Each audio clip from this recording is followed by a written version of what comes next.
you doing on the balcony? How you doing on the floor? Bit squashed. You're going to get a bad back standing up all that time. Going to give you a little bit of a rest now. All right. All right.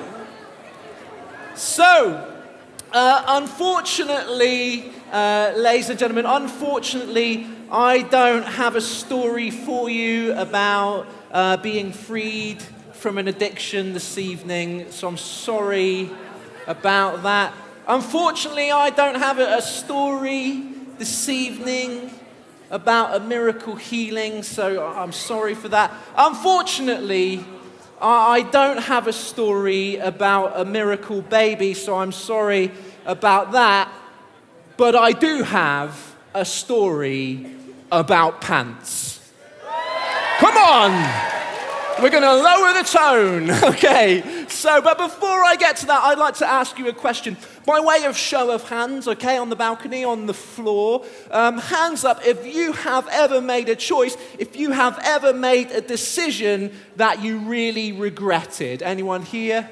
Okay, so we all know what that's like. An example of that might be that you chose to talk about your wedding day in front of several hundred people and forgot the date. That would be an example of that, and you would regret something like that. I too made a choice that I regretted, and in fact I regretted this choice so much that it may even be my earliest memory. It's certainly one of them. It scarred me so much. And though this is one of my most horrendous memories, I've decided that I would share it with the several hundred of you this evening. I may also go on to regret that choice, but we're going to roll with it anyway. Okay, so picture the scene. I am a little boy. Shouldn't be too hard. I'm in primary school. I'm hoping it was reception or year one or something.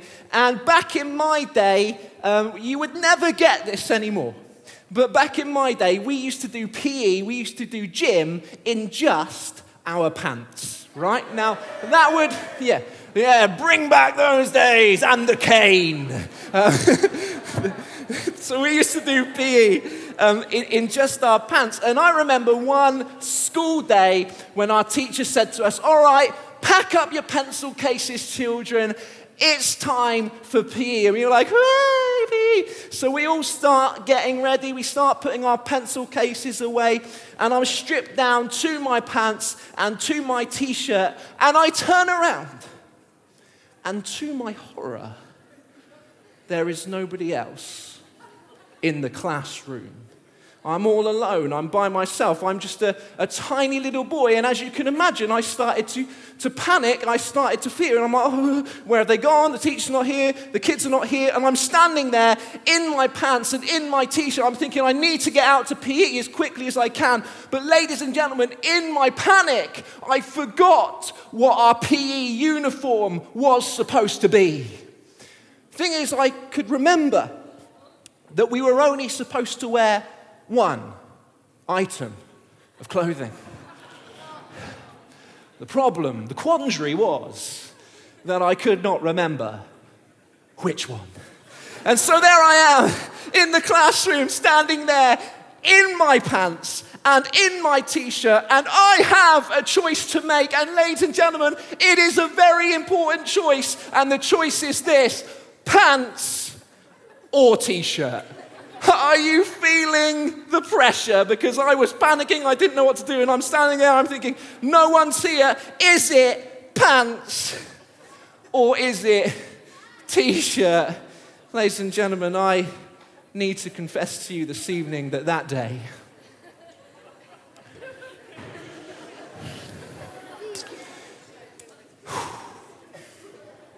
just getting a bit emotional like Dave did earlier. That day, I made the wrong choice. And this is what happened. This is no word of a lie. I walked out into the PE hall like this. And the teacher, she looks at me in horror, runs up to me, picks me up, and carries me back into the classroom so that I could remedy the situation. Ladies and gentlemen, that day, I made a bad choice, and I've regretted it ever since. Sometimes in our lives, as we go through the course of our lives, we're faced with important decisions. And in those moments, it's important that we make the right choice. So you're at school when you have to choose, well, do I focus on a geography GCSE or a history GCSE?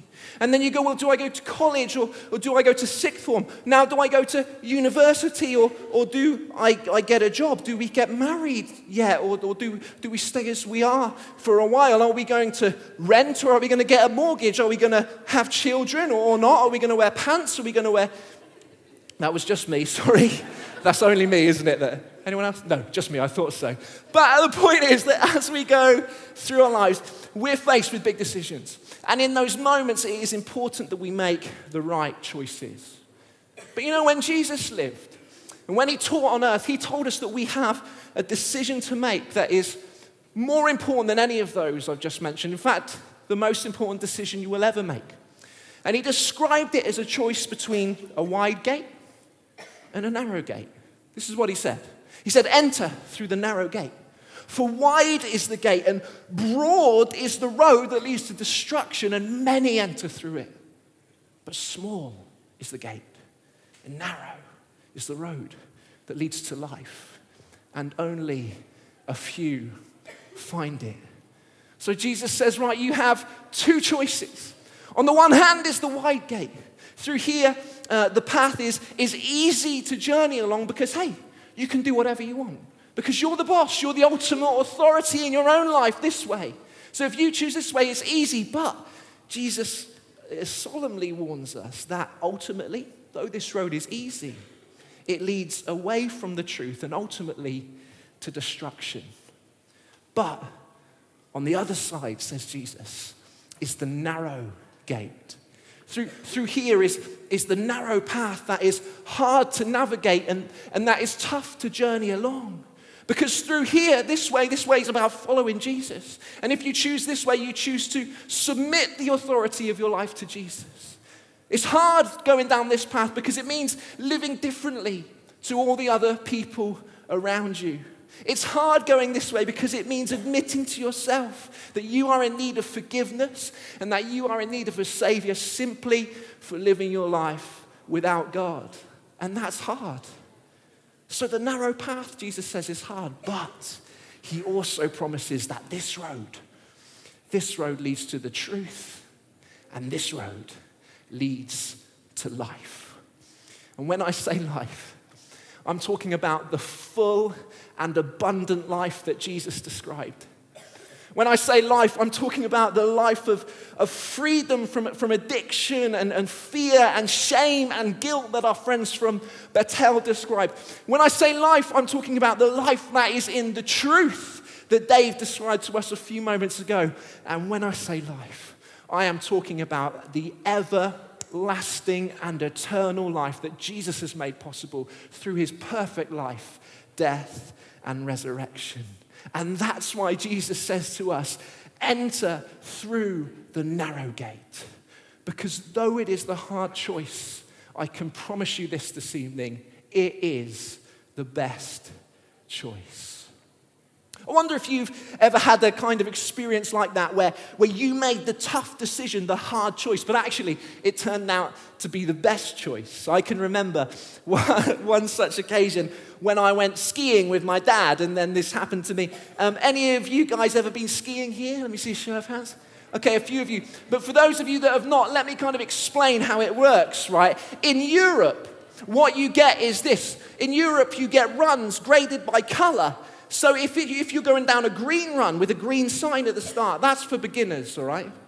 But then if you do a blue run, you know you're just getting a little bit better at skiing. You want to try something a bit tougher. But then a red run is what you ski when you're starting to get really comfortable on your skis and you're willing to take on a challenge. But then a black run is what you ski if you're a well-advanced skier, all right? So that's how it goes in Europe. But in America and in Canada, they're not happy to be satisfied with just the black runs, all right? Because that's not hard enough for them. And in America and in Canada, what they have is they have the black diamond. And the black diamond is what you ski if you are a really, you're a serious skier, all right? But it doesn't even stop there in Canada and America, because there they also have the double black diamond. And the double black diamond is what you ski if you want to, die. So, so I'd been skiing for quite a lot of years, and so I was having a go at some of these double black diamonds, right? And this one day, my dad and I were going, it was in Canada, and we're going up this chairlift. We looked to the right of us, and there we saw these two guys hiking up over this ridge. And I said to my dad, who's actually here tonight, so you can ask him his point of view on the story later if you want. I said to my dad, Dad, that looks interesting. Should we see what's over there? And my dad said, oh, all right, Tim, sure. So we end up hiking up over this ridge. And as we get over this ridge, we come to a sign. And on that sign is 2 black diamonds. And I think to myself, done that already, no worries. But there's something different about this sign. Because also on this sign, as well as there being 2 black diamonds, is the word, in big, bold, capital letters, extreme. I thought, it's just the name of the run, right? Turns out it wasn't the name of the run. It was a warning, all right? But I would not be deterred. And so I pressed on past the sign until I came to what I can only accurately describe to you this evening, ladies and gentlemen, as a cliff edge, right? And I look over this edge, and my dad, being the wise and sensible man that he is, says, see you later, Tim. I'm going down the blue run, all right? And I said, all right, Dad, I'm going down the cliff. And I stand there, and I kid you not, I stood there for long enough at the top with my knees clattering like this for my dad to get all the way around the blue run and be waiting for me at the bottom, where he began to pray to God that I would not die. Now, just to put this into perspective, this is not a run that you can ski forwards into, all right, lest you tumble over and crash into a rock and die a horrible and gruesome death. Right, this is the kind of run where you stand on the edge and your skis hang over and you have to jump in sideways to stop anything terrible happening. I mean, this was serious. But after a while, ladies and gentlemen, I am here to tell you this evening that I skied down that cliff.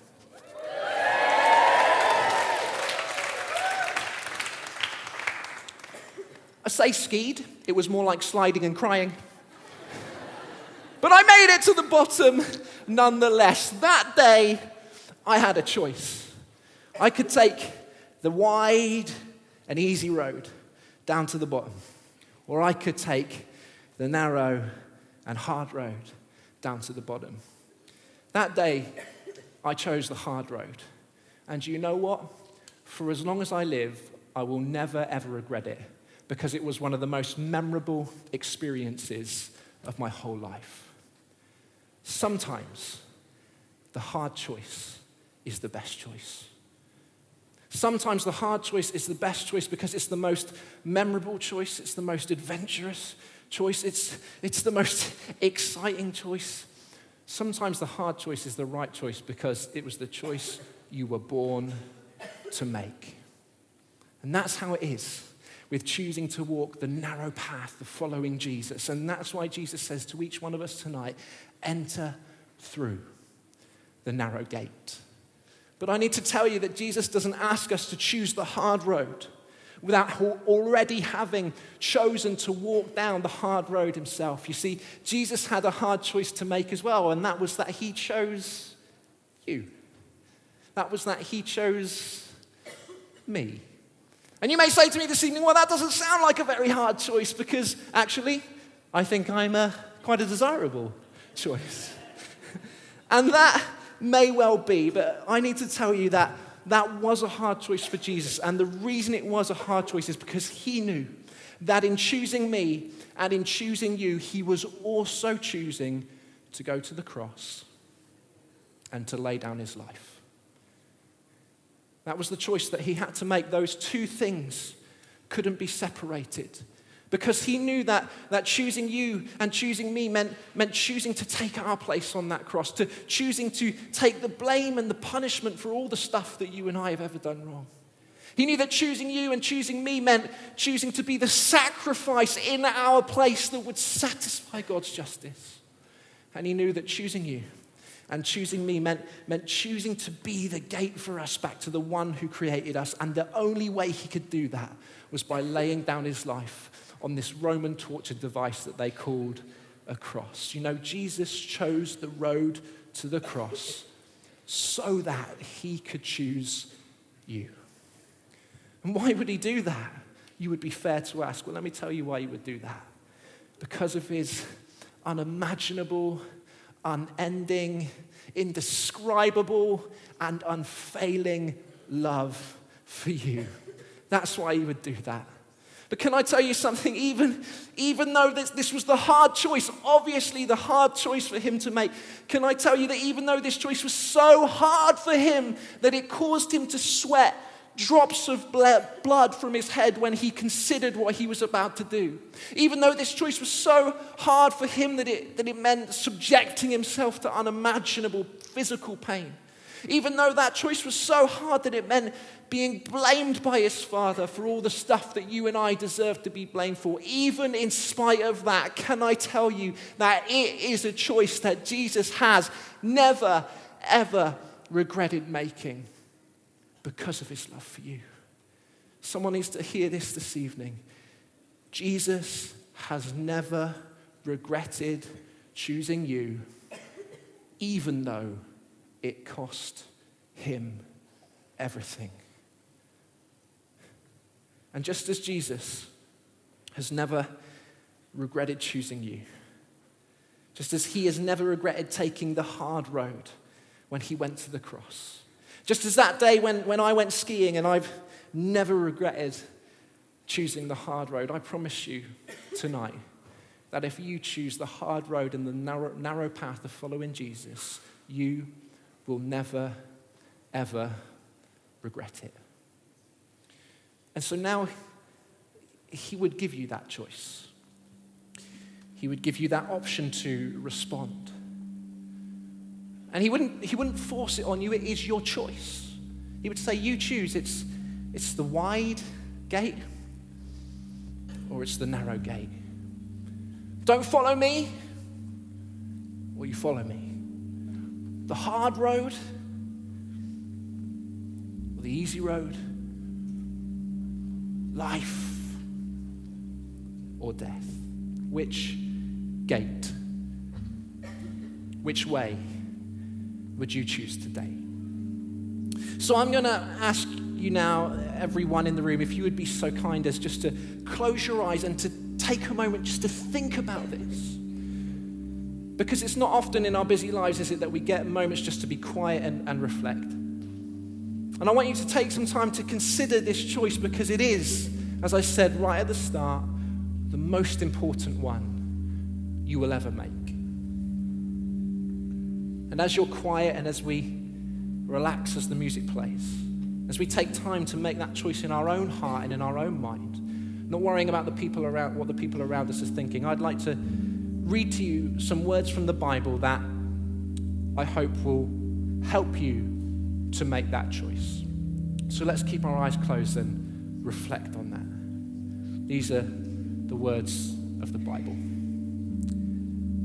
Now, what I am commanding you today is not too difficult for you or beyond your reach. It's not up in heaven so that you have to ask, who will ascend into heaven and get it and proclaim it to us so that we may obey it? Nor is it beyond the sea, so that you have to ask, who will cross the sea and get it and proclaim it to us so that we may obey it? No, the word is very near you. It is in your mouth, and it is in your heart so that you may obey it. See, I set before you today life and prosperity, death and destruction. For I command you today to love the Lord your God, to walk in his ways, to keep his demands and decrees and laws, and then you will live and increase, and the Lord your God will bless you. But if your heart turns away, and if you are not obedient, if you are drawn away to bow down to other gods and worship them, I declare to you this day that you will certainly be destroyed. This day, I call on heaven and earth as witnesses against you that I have set before you life and death, blessings and curses. now choose life. Now choose life.